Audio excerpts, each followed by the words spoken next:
dans le siège de la Ligue des jeunes et des étudiants sahraouis en France, à Limay.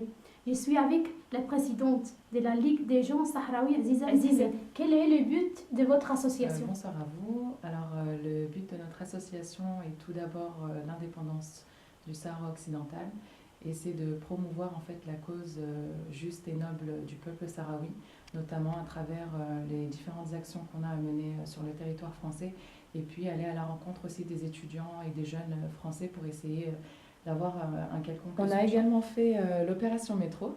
L'opération métro, en fait, nous étions un groupe de jeunes, des jeunes donc sahraouis, et on avait des tracts, on avait fait des tracts la veille, et le lendemain en fait on est allé dans les différents métros parisiens et on a distribué en fait des tracts qui reprenaient en fait l'histoire du Sahara occidental en quelques dates, et on a essayé vraiment comment dire, d'aller en fait à la rencontre des Français des Français de toute nationalité même, si je puis dire.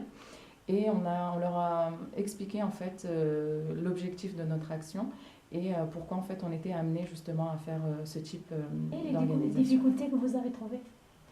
Alors on a rencontré un grand nombre de difficultés, parce que comme tout le monde le sait, même si en France c'est le pays de la liberté d'expression, malheureusement nous on n'a pas ce droit-là, dans la mesure où dans les médias en fait on ne parle pas de nous.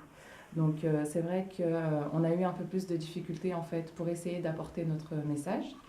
Et puis on a eu aussi des difficultés notamment dans les universités, parce que nous sommes quasiment tous en fait des étudiants dans les universités, et on a fait des demandes en fait pour pouvoir en fait participer à un colloque qui réunirait en fait plusieurs étudiants, et pour qui en fait on allait être amené à expliquer en fait notre cause. Et malheureusement, toutes les demandes qu'on a effectuées ont été refusées, parce que justement, il y avait cette peur en fait de vexer les Marocains, si je puis dire. Et donc, plusieurs fois, ça a été vraiment annulé. Mis à part les universités, j'insiste sur le fait que dans les médias, malheureusement, on n'entend pas parler de nous.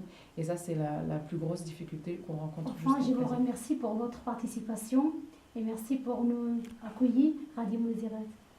Merci à vous, justement. Je remercie Radio Mouezirat qui nous a donné l'occasion en fait, de nous exprimer sur la Ligue des jeunes et étudiants sahraouis de France.